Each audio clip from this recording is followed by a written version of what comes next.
નમસ્કાર દર્શક મિત્રો, ધ લોકસત્તા શોમાં આપનું સ્વાગત છે। તાજેતરના દિવસોમાં દક્ષિણ પૂર્વ એશિયાઈ દેશોએ કાલમેઘી વાવાઝોડાના ભયંકર પ્રકોપનો સામનો કર્યો છે, જેણે ફિલિપાઇન્સમાં ભારે વિનાશ વેર્યા બાદ વિયેતનામમાં ત્રાટકીને કંબોડિયા તરફ પ્રયાણ કર્યું છે। આ વિનાશક કુદરતી આફતે સમગ્ર પ્રદેશમાં ભારે જાનહાનિ અને માળખાગત નુકસાન પહોંચાડ્યું છે, જેમાં ફિલિપાઇન્સમાં 188 અને વિયેતનામમાં ઓછામાં ઓછા 5 લોકોના મોત સહિતનો કુલ મૃત્યુઆંક 193 પર પહોંચ્યો છે। આંકડાઓ માત્ર સપાટી પૂરતું નુકસાન દર્શાવે છે, જ્યારે સેંકડો લોકો હજુ ગુમ છે અને લાખો લોકો વિસ્થાપિત થયા છે, જેના કારણે પ્રદેશમાં એક મોટું માનવતાવાદી સંકટ સર્જાયું છે। ફિલિપાઇન્સમાં મંગળવારે વાવાઝોડું ત્રાટક્યા બાદ પૂર અને ભૂસ્ખલનના કારણે થયેલા વિનાશના પગલે સરકારે તાત્કાલિક ઇમરજન્સી સ્થિતિ અને સ્ટેટ ઓફ નેશનલ કેલેમિટી જાહેર કરી દીધી છે। આ જાહેરાતનો હેતુ કટોકટી ભંડોળને ઝડપથી છૂટું કરવું અને રાહત કાર્યોને યુદ્ધના ધોરણે અમલમાં મૂકવાનો છે।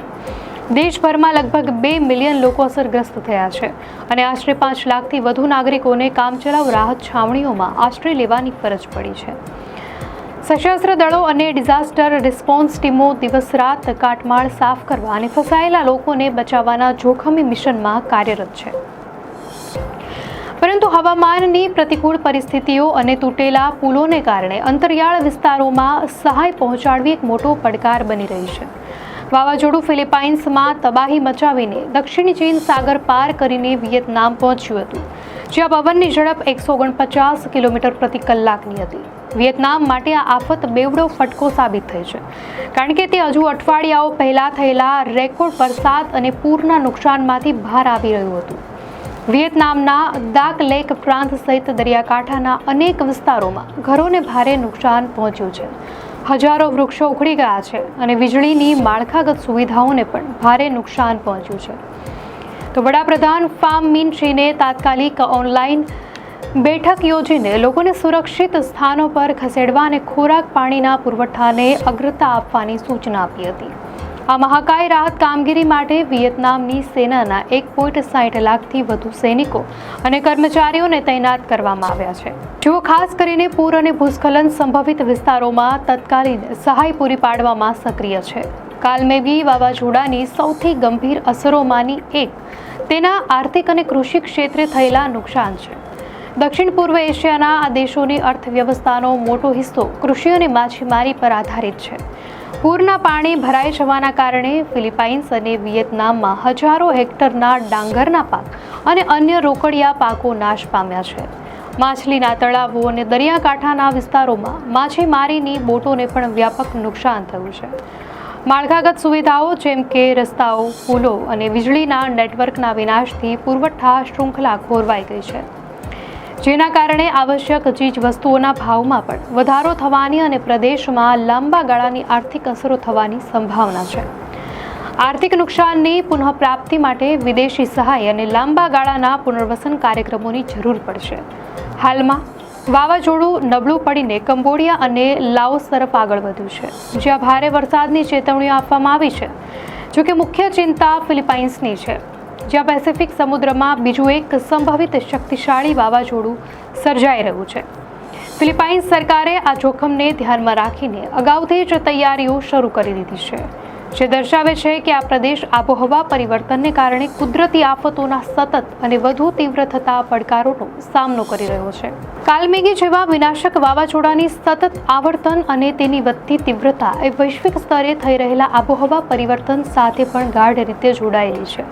વૈજ્ઞાનિકો અને આંતરરાષ્ટ્રીય હવામાન સંસ્થાઓ છેલ્લા કેટલાક દાયકાઓથી સતત ચેતવણી આપી રહ્યા છે કે વાતાવરણમાં વધતા ગ્રીનહાઉસ વાયુઓ અને તેના પરિણામે પૃથ્વીના સરેરાશ તાપમાનમાં થઈ રહેલો વધારો, ખાસ કરીને સમુદ્રની સપાટીનું વધતું તાપમાન, ઉષ્ણકટિબંધીય તોફાનોના સ્વરૂપ અને વર્તનને સીધી રીતે અસર કરી રહ્યું છે।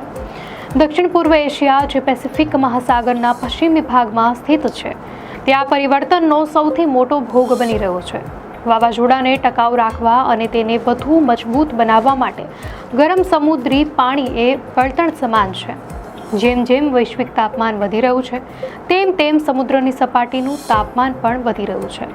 સમુદ્રનું ઊંચું તાપમાન વાવાઝોડાના નિર્માણ માટે વધુ ઉર્જા પ્રદાન કરે છે.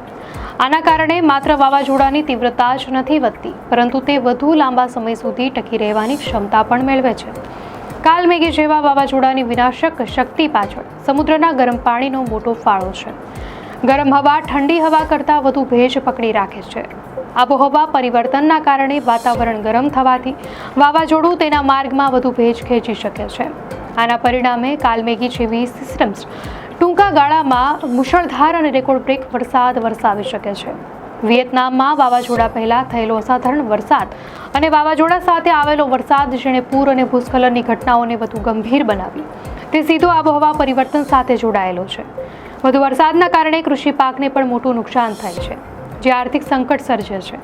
તો કેટલાક અભ્યાસો દર્શાવે છે કે આબોહવા પરિવર્તનના કારણે વૈશ્વિક વાતાવરણીય પ્રવાહો બદલાઈ રહ્યા છે. આનાથી વાવાઝોડાના પરંપરાગત માર્ગોમાં અનિયમિતતા આવી રહી છે.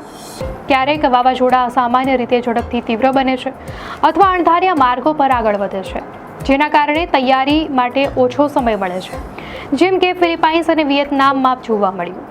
ગ્લોબલ વોર્મિંગના કારણે હિમ નદીઓ અને બરફના શિખરો પીગળવાથી તેમજ સમુદ્રના પાણીના ઉષ્મીય વિસ્તરણને કારણે સમુદ્રની સપાટીનું સ્તર વધી રહ્યું છે. જ્યારે કાલમેઘી જેવું શક્તિશાળી વાવાઝોડું ત્રાટકે છે, ત્યારે તે સ્ટોર્મ સર્જ એટલે કે દરિયાઈ મોજાની ઊંચાઈમાં અસાધારણ વધારો કરે છે. સમુદ્રની સપાટી પહેલેથી જ ઊંચી હોવાથી આ સ્ટોર્મ સર્જની ઘૂસણખોરી કિનારાના વિસ્તારોમાં વધુ અંદર સુધી થાય છે, જેના કારણે ફિલિપાઇન્સ અને વિયેતનામના દરિયાકાંઠાના નીચાણવાળા વિસ્તારોમાં વિનાશક પૂર અને તબાહી સર્જાઈ છે.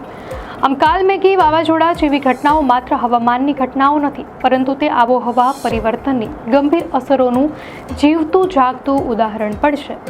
દક્ષિણ પૂર્વ એશિયાના દેશો માટે આનો અર્થ એ છે કે તેમને માત્ર રાહત કાર્ય માટે જ નહીં, પરંતુ ભવિષ્યમાં આવા અત્યંત તીવ્ર વાવાઝોડાઓનો સામનો કરવા માટે પણ વધુ મજબૂત અને સ્થિતિસ્થાપક માળખાગત સુવિધાઓ તૈયાર કરવી પડશે. દર્શક મિત્રો, આ માહિતી આપને કેવી લાગી? આપની પ્રતિક્રિયા અમને કોમેન્ટમાં ચોક્કસથી જણાવશો. અને જો આપને આ વિડીયો સારો લાગ્યો હોય તો વિડીયોને લાઇક કરો અને ચેનલને સબસ્ક્રાઇબ કરો.